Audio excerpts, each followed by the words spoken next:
Let's go out to the Toyota of Hollywood guest line. Shop hundreds of Toyotas indoors in one of America's largest showrooms, the Toyota of Hollywood on 441 between Hollywood and Sheridan. One of our favorites, our guy across the pond, Peter Pratt, the host of the Locked On Marlins podcast, which you guys get on all your podcast platforms. Watch it on YouTube. Oh, he upgraded. Oh, he upgraded. Nice Look studio, at the sir. Let's go. That's looking good, dude. How are you, buddy? How are things? This has been a rough start to the year. Personally, I'm doing well. I've got the upgrade here. Look at this. The blue vibes. You know, I'm just sitting here sipping champagne. What else is there to do? But yeah, boy, oh boy, it has been a rough start for the Marlins. Is anyone still watching? It's only the 9th of April, and has everyone tuned out? I don't know. Well, they play games in 2 hours, so you don't have to watch along. You're not investing much. That was crazy yesterday. Fast one last night, yeah. It was. What is, I guess, been the thing that's disappointed you the most so far this season? I felt like this was a year that, kind of had a little sneaky optimism. We were talking about having a lineup that was deeper, was going to be a little, be able to frustrate pitchers. And, this rotation, this pitching situation has just kind of felt like it's unraveled everything. What have you made of it so far, Peter? I think that's it, isn't it? Just like literally before the season started, all of a sudden pitching injuries galore. And it was just like, it's just set everything back. Like the rotation's gone. Next thing is the bullpen's gone. It's just so tough. Like 4/5 of the rotation out. It's tough, but the offense wasn't upgraded enough. Like you have to look back at the offseason and they didn't do enough. They didn't do enough with this roster. That's the disappointment. That's been my disappointment. I've been covering this team every day through the offseason. I mean, I had nothing to talk about. I should have just started up again in, last week of March, and that would have been it. I would have covered it. You should have done what Peter, what did you expect when they brought the guy from Tampa to run the team? Right? Like you knew it was going to be a situation where, okay, they're trying not to spend money. They're bringing in guys who can kind of get away with not spending money. So some of the guys you're going to bring in will be guys that were good 2 years ago that they hope hit lightning in a bottle again. My question is, with all the things that have gone on year after year after year, every time they bring in a new regime or a new head guy or a new coach, they say these words: we got to rebuild our farm system. We've been hearing that for 15 years. When is it going to be built? There's the question. I mean, as soon as you got a raise guy in, Leroy, you knew the drill, right? Like it was, there's going to be another rebuild as soon as, and I get it. And it's easy to look a bit north and go, that does feel sustainable, but it's going to take time to get there. Like we're talking 5 years away. Right. And this club has just been in the postseason as the 5 seed. Like maybe now is time. I know Sandy's missing, but maybe now is time to invest. But nope, that's going to rebuild. And Skip Schumaker is going to be, that's the big news, obviously, recently as well. And things seem to be unraveling super rapid. We're 11 games in, and it feels like a complete disaster here for the Marlins. And this is going to be a tough year. I think it would be even more scarier if Sandy gets healthy and then they use Sandy to rebuild the farm system. I mean, how much you got to look around the roster and think, how many of the guys on the roster actually can you get significant pieces back? I know Sandy's definitely one, Luzardo, Arias, and Jazz.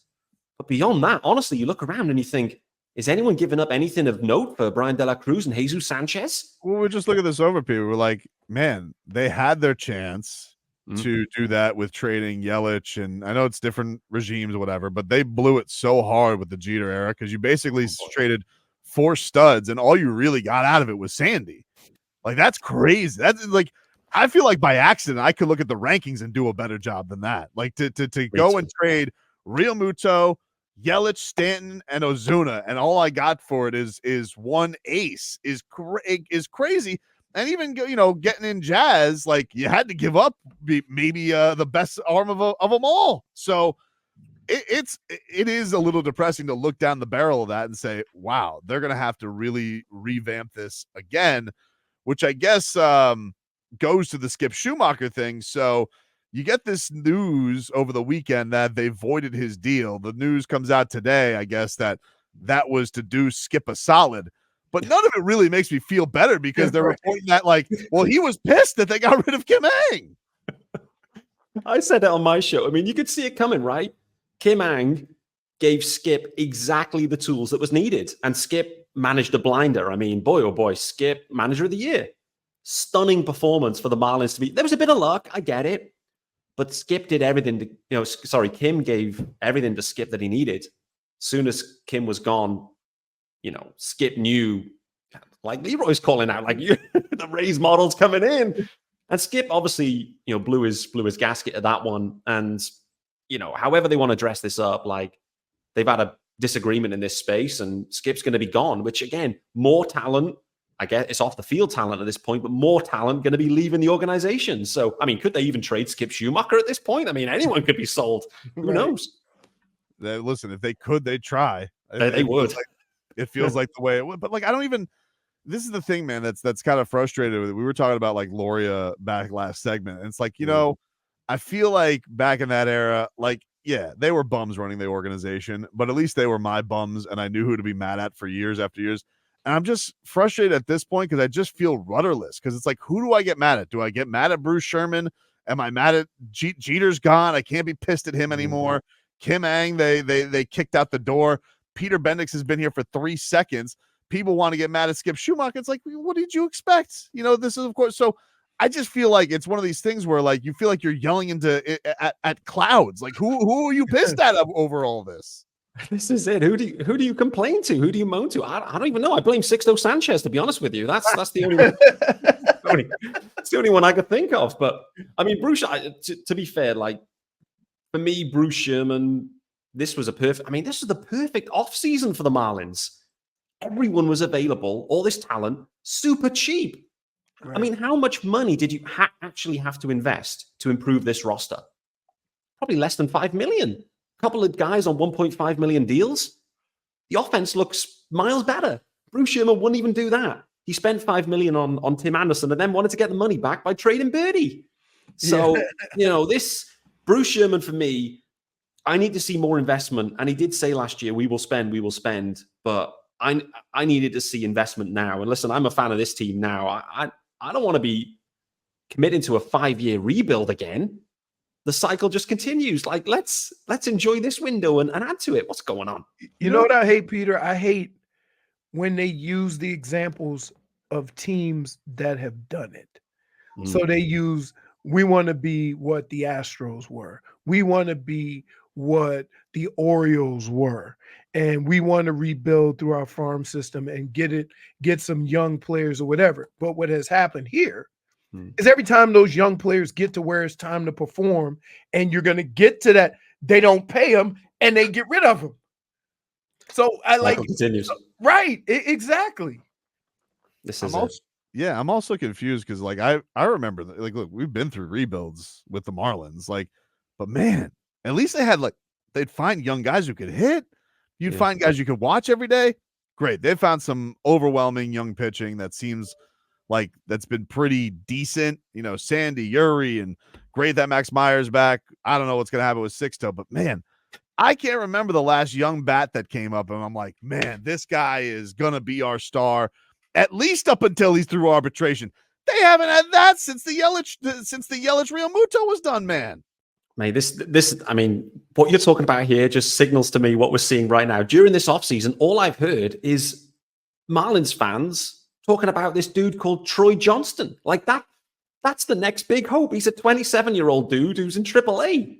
I mean, come on. I mean, that's just just shows just how, to your point, like just how barren it's been. Like, where's these young, sexy sticks that you can just add in and just feel good about? Right. They just haven't got that. I know every team has those 1 or 2 studs that they're almost holding back so they could keep that extra year, right? Yeah. The Marlins looking at their farm system and, like you said, a 27-year-old. Mate, they're looking at the farm system hoping they've only got 3 years of control in them. Like, that's how bad their farm system is. They don't want 6 years of control with these dudes. So, it's really barren. We acknowledge that. I think that's the point. Is like, it's clear that the farm system has problems. And it dates back to that rebuild that is probably the worst rebuild that's ever been attempted in history. But I mean, it's the frustration of the postseason into this. one little spike of excitement, one little spike of entertainment and success, it just brings Marlins doom. That's just what happens. That's the cycle. A spike, rebuild, doom. And so, yeah, it's going to be a tough one. Yeah, it's a frustrating thing too, because you never have gotten to see with this organization keeping that going. Like I look at people always wondered, is baseball going to work down here? Is it going to be successful down here? Could you keep it going? And I do know a lot of people who grew up idolizing the 03 teams and all those teams, but they have never done, like, for example, just here in this market, Peter, is the Panthers. Like the Panthers have now put 5 straight years together of, we made the playoffs, we're just going to keep building off of it. And you can just say that now they have a thriving, type of fan base that people care night in and out. I really do think that they could make that happen. If they go down this route again, I don't know if it could take another 3-4 years of this. It feels like it's on the edge, doesn't it? And to be honest with you, the Marlins, they feel like they're prioritizing like out of market and international baseball at this point. Yeah. All you get is the hype about the Caribbean series and the WBC. You know what I mean? Like that's what they're hyping it for. Is that's they're filling the stands with that, and really the on-field product. I mean, no one's committed to that at this point. And the Panthers are the perfect example. Like, how the hell has this market become a hockey town? It's crazy, right? And the reason it is because they commit, sustain success, and people buy into that. You can't just have one flash in the pan and then rebuild and expect the fans to come. I mean, come on. And Bruce Sherman kind of alluded to that during the offseason. Like, I think the fans could do more. I'm like, Bruce, you can do more. Bruce Sherman, you can do more. Do more. Like, I don't know. As long as, like, I think I moved down here the first year of the Marlins. No, it was 93, right? Was it 93? Yep. Right. Yep. And I can't think of a stretch of, say, 3 years where this organization has stayed committed to putting a product on the team. That's even after winning World Series, right? It wasn't a 3-year, plan. It was, let's dump a bunch of money in it, see if it works out, and then get rid of it. They've never, they want to do what all these other organizations are doing and rebuild, but they never, ever make the commitment to the young talent, because as soon as it's time to get paid, they trade them. This is it. That's the problem, right? Right. Rebuild all you want, but when you hit on these young, sexy studs, pay them. You've done the hard work. You have done the hard work. You have found the difference makers. Pay them to keep them. If you just keep cycling it around, at some point, you're going to run out of luck. Prospects are going to flame out, and you're going to be back in the same situation. Not enough talent. That's the problem. All right, we've been beating them up enough. Has there been, in a 1-10 start, has there been a couple of bright spots that you've enjoyed? Has there been anything that you have looked at and been like, all right, I'll still enjoy this so far? What has been the thing that you're a little excited about in the start to the season so far? It's tough in 1-10, isn't it? But, for me, I'm a big jazz fan. And I mean Jazz Chisholm Jr., not the music genre. But, for me with Jazz, a grand slam already on the board, a 3-run shot, couple of stolen bags. Like, it's like, for me, Jazz is the one that excites me. He is a difference maker. We saw it in like the first game or two. He is the difference maker. And unfortunately, what that means in this current cycle means that Jazz is going to be one of the guys that's moved real soon. And he's going to be the true building block piece. I know Arias is fun, but he's very unique and very specific and has less control. But Jazz is the one that excites me. For me, he has elite upside. And, that has been the moments. Like, Jazz's flashes have been good. Jake Berger's been fine. But man, oh man, like in a 1-10 start, it's hard. I don't blame you. I must say, Max Meyer, from a pitching perspective, and let's not forget, Max Meyer wasn't even supposed to be in the rotation. He's ended up in this rotation by accident. And he's the one that's performing. I don't think anyone expected that. Max Meyer looks nice. He looks, a young stud, another arm that they can work with. But yeah, overall, it's, some of the highlights have been they've got a New Jersey color. There's been a solar eclipse in New York. And I mean, apart from that, it's been pretty rough. Before we get you out of here, Peter, what is your interest level in reading the Jeffrey Loria biography? Listen, guys, I haven't been a Marlins fan for long enough to have like the serious amount of distaste associated, towards. Yeah, exactly. Do you know what I mean? Like, if you've been through it for longer, then I completely get it. So I think I could pick that book up.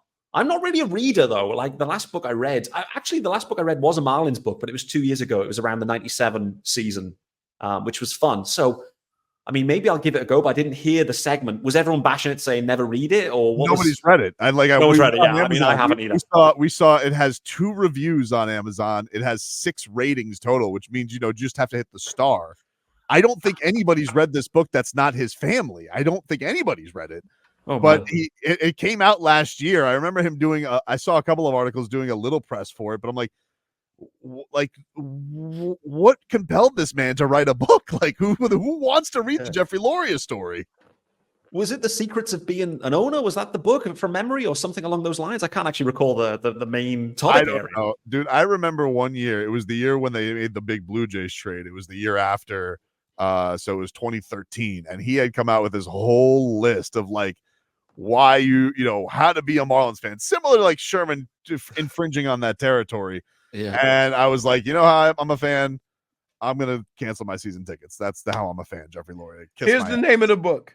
From the Front Row, Reflections of a Major League Baseball Owner and Modern Art Dealer. Oh, yeah. Oh, my days. The sculpture's still there. There's an entire rolls off the tongue. Home run sculpture. Yeah. I hope he was a better art dealer than he was an owner. That's all I can say about that. But boy, oh boy.